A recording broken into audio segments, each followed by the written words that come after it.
What would you do if your little girl vanished and came back a year later, carrying 2 newborns? What she revealed next will haunt you long after you've heard it. This is the story of a mother's desperate fight to protect her daughter, and the shocking truth that changed their lives forever. What had happened to her in the past year, and what did she reveal? Stay with us until the end to find out, and please let us know which country you're listening from. Please also subscribe to our channel. A year had passed since 10-year-old Anna Carter vanished on her way home from school. To her mother, Rachel Carter, the world felt broken. The police had no leads, no evidence, no explanations. The nights were long, the days longer. Until one morning, a faint knock came at the door. Rachel opened it, and there stood Anna, gaunt, pale and shaking, holding newborn twins wrapped in torn blankets, a haunted and exhausted look in her eyes. The sight was too much for Rachel to comprehend. Anna was still a child herself, too young for this burden, and yet here she was, cradling tiny lives with a strength that shook Rachel to her core. "Mom," Anna whimpered, terror burning in her eyes as she pulled the tiny bundles closer to her chest. "Please, don't call anyone. They'll hurt the babies. They'll find us, and they won't stop until they take them away." Through a flood of tears, Rachel pulled Anna inside, locking the door. The sound of the latch clicking felt like a heartbeat echoing in the silence, a sound that promised a fragile refuge. Whatever had happened, one thing was certain: she wouldn't lose her daughter again, no matter the cost. As Anna spoke in fragmented whispers, her voice shook, and her hands clenched the edge of the blanket. The terror in her eyes was palpable, a mixture of fear and desperation, as if every word she revealed pulled her deeper into a painful memory she longed to forget. Yet she pressed on, knowing that Rachel needed to understand the darkness she had emerged from. She had been held prisoner at a hidden research facility called Genesis Labs, a place where experiments were conducted deep in the shadows, hidden from the world. Anna had witnessed countless nights of terror and cruelty, her heart pounding as alarm bells screeched and flames roared down long corridors. The acrid sting of smoke and the blinding glow of sparks surrounded her as she cradled the newborn twins, adrenaline surging through her veins. Amid the chaos and flames, she escaped with her fragile newborns pressed tight to her chest, knowing that these tiny lives, born of twisted experiments, were now the reason she would fight until her very last breath. A sleek black car spotted near the house made Rachel's heart sink, its windows dark and unreadable. The sight tightened the knot of fear deep within her chest, a grim reminder that the threat was far from over and that every shadow beyond the windows could be a witness to their fragile refuge. Desperate, Rachel called her ex-husband, David Carter. In disbelief and heartbreak, he came to the house.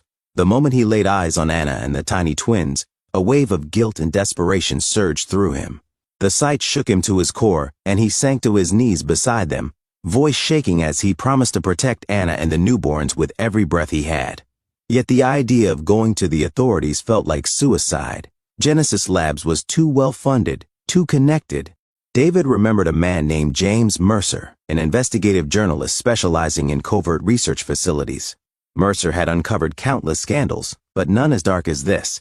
They met him in a quiet cafe. James revealed what he knew. Genesis Labs operated under a shell company called Titan Biogenics, a clandestine organization hidden behind layers of corporate shadows. Its core focus was Project Reborn, a brutal initiative aimed at creating genetically enhanced humans. An endeavor that twisted science into a weapon, blurring the lines between medical advancement and monstrous exploitation. Mercer's voice lowered as he spoke, hinting at the sheer cruelty and long-reaching ambitions of the project that had reshaped countless lives. "Anna's unique DNA is the holy grail," Mercer explained, voice quivering with urgency. "And those babies, they're the key, the culmination of countless trials, the living embodiment of a twisted dream that could redefine humanity itself." With Mercer's help, Rachel and David discovered the lead scientist was a man named Dr. Alan Mercer, a guilt-ridden ex-researcher who had disappeared after the lab fire. With Mercer's help, Rachel and Anna found Dr. Alan Mercer holed up in a remote cabin. The man was broken, ashamed of the atrocities he had enabled, and weighed down by guilt that seeped into every word. In trembling whispers, he confessed that Anna possessed a rare DNA variant that Genesis Labs sought to manipulate. The twins were the first successful result of Project Reborn, living proof of a dark, ambitious endeavor that would haunt him forever.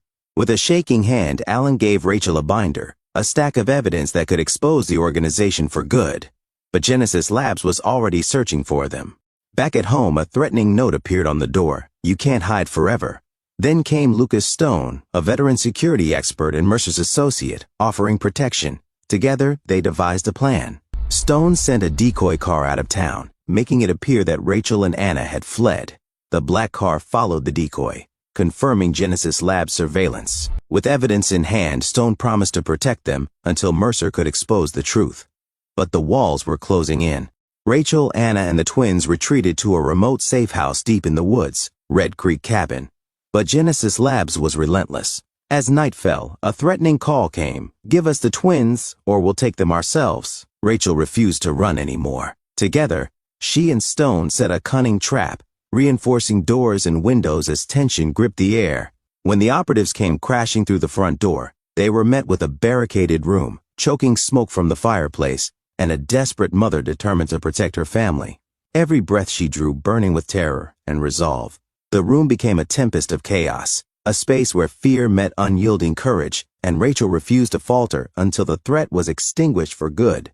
Through the chaos, Stone emerged from the mist like a force of nature, neutralizing the invaders one by one.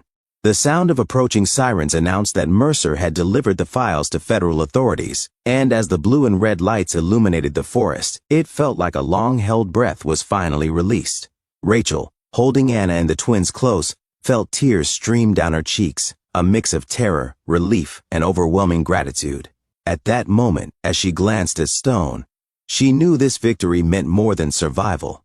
It meant a chance for Anna and the twins to have the life they truly deserved, free from the shadows that had hunted them for so long. Genesis Labs was finished, and a chapter of terror came to its long-awaited end.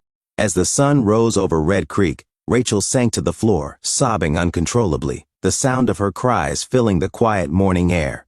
Stone knelt beside her, resting a hand on her shoulder as she shook, and spoke softly. "We did it, Rachel. It's over. You're safe now. You're all safe." In that moment, the weight of a year of terror lifted from her heart, replaced by a glimmer of belonging and a fragile, hopeful peace that promised brighter days ahead. Days later, after making sure Genesis Labs was dismantled, Rachel, Anna, and the twins embraced a hopeful new chapter of their lives.